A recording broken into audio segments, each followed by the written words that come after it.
Esse é o Ancapsu e nós vamos falar agora sobre o Google. O diretor do Google para o Brasil deu uma entrevista falando que, dependendo de como for o resultado da ação no STF, né, vocês lembram aquela ação da censura, né, o julgamento da inconstitucionalidade do Marco Civil da Internet, do artigo 19 do Marco Civil da Internet, dependendo de como for esse julgamento, que a Google pode restringir seus serviços no Brasil.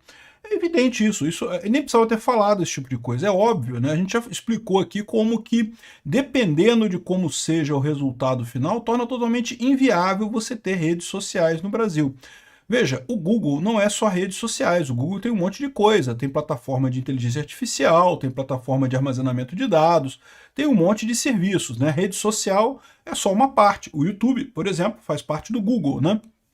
Agora, evidentemente que muita coisa vai se tornar inviável no Brasil, dependendo de como seja o resultado final. Vamos entender esse caso aqui. Será que o Brasil vai se unir à China, Coreia do Norte, Irã, Paquistão e outros países ditatoriais que têm ações, que têm coisas restritas do Google? O Google atua na China também, mas atua de forma limitada, exatamente como vai ter que atuar aqui no Brasil. Essa notícia foi sugerida por Aspone do Estado, Zenildo e várias outras pessoas. Obrigado aí ao pessoal que sugeriu notícias lá no nosso site, no visãolibertaria.com. E obrigado a você que está assistindo o nosso vídeo. Se você gosta do nosso conteúdo, por favor, deixe o seu like e se inscreva aqui no canal, né? Pois bem, Google pode limitar operações no Brasil se o STF alterar as regras de forma drástica, né? Então, é lógico, o Fábio Coelho, que é o presidente da Google no Brasil, ele deu uma entrevista e alertou para o risco, né? E ele está certo, é evidente que existe esse risco, né? Empresas comerciais são empresas comerciais, elas estão aqui para ganhar dinheiro. Se não vai ter condição, se vai se criar um passivo judiciário enorme aqui, se não tem dinheiro mais para ser ganho aqui, a pessoa vai embora, né? Aqui, ó. O presidente da Google Brasil, Fábio Coelho, manifestou apoio à proposta de incluir crimes graves, exploração infantil e terrorismo nas exceções do artigo 19 do Marco Civil da Internet. Então vamos relembrar a história, né?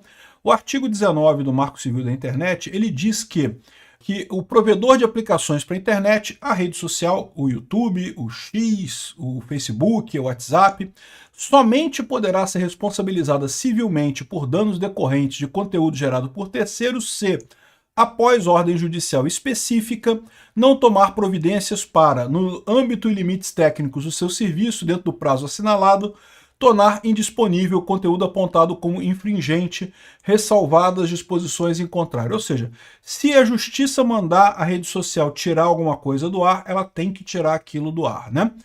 Veja, tirar a postagem, não o usuário. Mas o próprio Marco Civil da Internet, no artigo 21, coloca uma exceção a isso aqui. O provedor de aplicações da internet que disponibilize conteúdo gerado de terceiros será responsabilizado subsidiariamente pela violação de intimidade decorrente da divulgação sem autorização de seus participantes de imagens, vídeos ou outros materiais contendo cenas de nudez ou atos sexuais de caráter privado, quando, após recebido a notificação pelo participante ou seu representante legal, deixar de promover de forma diligente, no âmbito dos seus limites técnicos do serviço, a indisponibilização desse conteúdo. Então, existe uma limitação. O artigo 21 fala que não precisa de uma decisão judicial no caso de uma imagem de sexo, se um participante dessa imagem solicitar a derrubada disso para a rede social, né? Então, ou seja, isso já acontece nas redes sociais. A maior parte das redes sociais já bloqueia imagens de sexo automaticamente, exatamente por conta dessa regra. Não quer se meter nisso daí, não quer entrar nisso, né? Então, o que ele fala aqui, ó, é que se incluir, manifestou apoio à proposta de incluir crimes graves, exploração infantil e terrorismo nas exceções do artigo 19. Ou seja, essa exceção, que é o artigo 31, se tiver algum crime grave, exploração infantil ou terrorismo, ok. Até porque eles já fazem isso. Esse tipo de coisa já é proibido, o Google já faz tudo para evitar esse tipo de coisa, já busca tirar qualquer vídeo que tem qualquer uma dessas coisas, né, de qualquer forma. Então ele entende que isso daí tá válido, né? Coelho destacou que essa mudança permitiria que plataformas fossem responsabilizadas por conteúdos não removidos após notificação extrajudicial, sem necessidade de ordem judicial. Ou seja, exatamente ele está mencionando aqui a exceção do artigo 21. Hoje o artigo 21 serve só para conteúdo sexual.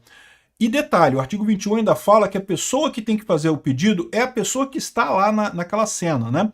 As redes sociais hoje em dia ignoram isso. Tem conteúdo sexual, corta fora, por causa do artigo 21. Porque repara o problema. Como é que você vai fazer nesse caso, né? Por exemplo, de alguém dizer assim, como é que a pessoa vai dizer que é ela ali? Ela está com um rosto diferente. Não, mas sou eu. Ou não está aparecendo o rosto, mas sou eu. Tem que tirar. Não tem como fazer isso. Então é melhor tirar tudo. Tira tudo de conteúdo sexual e pronto, né? Como a maior parte das pessoas que vê redes sociais realmente não quer ver conteúdo sexual, então crimes graves, exploração infantil e terrorismo, ok, até porque eles já fazem isso, já retiram esse tipo de conteúdo. Qual que é a dificuldade deles? Olha só. Coelho ressaltou a importância de um equilíbrio entre liberdade de expressão e responsabilização. Ele alertou que uma atualização muito ampla do artigo 19 pode resultar em remoções excessivas de conteúdo, limitando a participação do Google nas discussões públicas do Brasil. O executivo enfatizou que, embora a empresa esteja aberta a mudanças, a decisão sobre o que deve ser removido deve permanecer com a justiça, tá? Por que isso? Porque um dos pontos que está se discutindo no STF é criminalizar coisas como ataque à democracia ou coisa de golpe de Estado. Qual que é o problema de você criminalizar ataque à democracia? Porque como é que você sabe que alguma coisa é um ataque à democracia? Uma crítica pode ser interpretada como um ataque à democracia. Eu sou um canal anarcocapitalista, eu espero que um dia a gente chegue na sociedade de leis privadas, em que não vai ter mais democracia. Você contrata o Estado que você quer fazer parte dele. Não tem democracia, não tem que votar. Você escolhe o Estado que você quer. Muito mais simples, muito mais fácil, resolve todos os problemas. Isso é um ataque à democracia ou é uma crítica à democracia? Qual que é o limite dessas coisas? Por exemplo, na ação do, entre aspas, golpe do Alexandre de Moraes, lá que eles estão acusando o Bolsonaro de ter dado um golpe, eles alegam que criticar as urnas eletrônicas era parte de um ataque à democracia. Qual que é a lógica que eles dizem? Que esse pessoal estava atacando as urnas eletrônicas para tirar a legitimidade do pleito e, com isso, fazer um golpe contra o Brasil.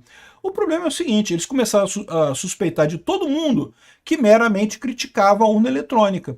E, bom, vocês sabem, eu nunca critiquei a urna eletrônica, sempre tive uma posição diferente dessa, sempre elogiei e coisa e tal, expliquei várias vezes por que eu não vejo problema e por que do ponto de vista técnico, é uma solução excelente para a democracia brasileira.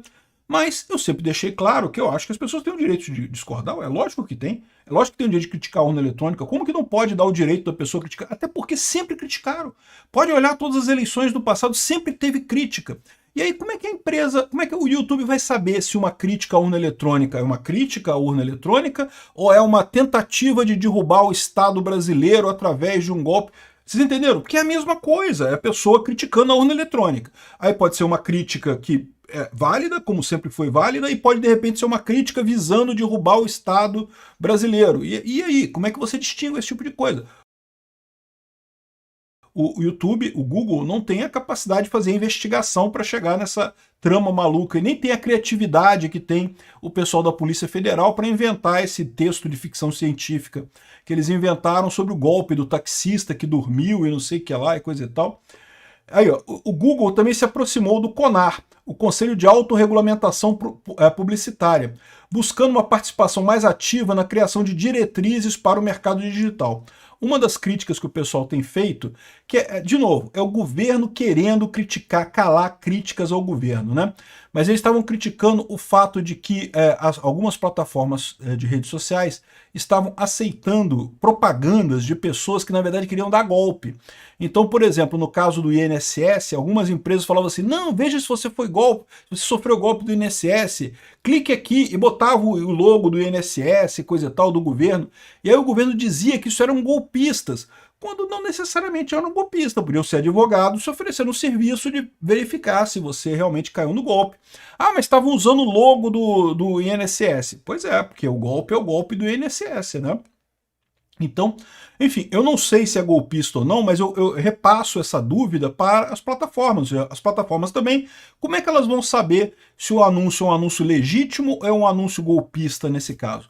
De novo, o que ele está falando aqui, ó, a decisão sobre o que deve ser removido deve permanecer com a justiça. A justiça diz, esse anúncio aqui é anúncio de golpista? Tiramos do ar, não tem problema nenhum, imediatamente a gente tira do ar. Agora, o que ele está falando aqui ó, é justamente, ele buscou o CONAR é um órgão que eu também acho uma besteira, mas pelo menos o CONAR é autorregulamentação, né? É autorregulamentação publicitária aqui no Brasil. Muitas propagandas publicitárias já foram tiradas do ar porque o CONAR achou que não eram adequadas. Não é o governo, o CONAR é uma entidade das próprias empresas de propaganda no Brasil. E o YouTube aceita seguir essas regras do CONAR de evitar propagandas que tenham, né, coisas atentatórias, alguma coisa, a boa moral e coisa e tal. Aqui, ó, ele destacou que a política de anúncios da empresa está alinhada com o código de ética da CONAR. Durante a entrevista, Coelho mencionou que a discussão sobre responsabilização das plataformas por conteúdo patrocinado está em pauta no STF. Ele acredita que é uma oportunidade de melhorar a legislação, mas reiterou que a justiça deve ser a responsável pelas decisões de remoção de conteúdo. Então, ou seja, o que ele quer é isso. A justiça decidiu, como é hoje, né? Decidiu que tem que tirar o conteúdo. Tira-se o conteúdo. Um outro papo totalmente diferente desse daqui é a possibilidade de tirar um usuário. Isso nunca deveria ser possível, porque isso é censura prévia escarrada, evidente. O que o Alexandre de Moraes fez com tantas pessoas aqui no Brasil, de proibir a pessoa de postar, de evitar que a pessoa poste, é censura, não tem outro nome para isso, né? E aí ele coloca assim, ó, as possíveis consequências de tornar as plataformas responsáveis por diversos tipos de conteúdos antes de ordem judicial. Então o que ele está falando é assim, crimes graves, exploração infantil e terrorismo, beleza, a gente concorda. Agora, querer que a gente se responsabilize por ataque à democracia ou coisas etéreas que não dá para saber direito o que é isso daí, né? Isso daí vai acabar fazendo com que as plataformas tenham que proibir um monte de conteúdo mesmo antes de avaliar alguma coisa. Ou seja, vai acabar piorando a situação da liberdade de expressão, calando o discurso político nas plataformas, que é muito importante, né? E ele não fala aqui, mas evidentemente ele teme que isso faça com que o YouTube no Brasil perca força, porque as pessoas vão acabar indo para outras plataformas, né? É o que acontece na Europa. Muita gente vai para o... Por que o Rumble está fazendo tanto sucesso por lá? Porque as pessoas vão para essas plataformas. Ali você pode discutir política de forma correta, de forma aberta, né? Enfim, ele criticou isso daqui. Eu espero que isso seja ouvido aqui. Alguns estão falando aqui, ó, Google teme censura e pressiona a STF sobre mudanças no Marco Civil. Ele não está pressionando ninguém, está falando que é uma condição. Pô, uma empresa é uma empresa comercial, só vai onde ter lucro. Se o pessoal do STF decidir acabar com a atividade aqui no Brasil, lamento muito. O Brasil é um mercado importante, eles deixam claro aqui, é um mercado grande para o Google, mas vão ter que sair de parte daqui, né?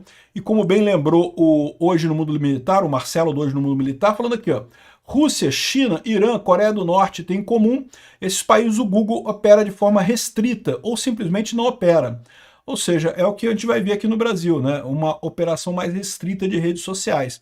Ah, mas o pessoal de se tirar escritório aqui do Brasil, o próprio STF já decidiu que tem que ter escritório no Brasil, que é proibido não ter escritório no Brasil, mesmo sem ter nenhuma lei dizendo isso, né? Pois bem, as empresas saem, o governo bloqueia elas na internet e o pessoal usa VPN. Simples assim, é o que vai acontecer.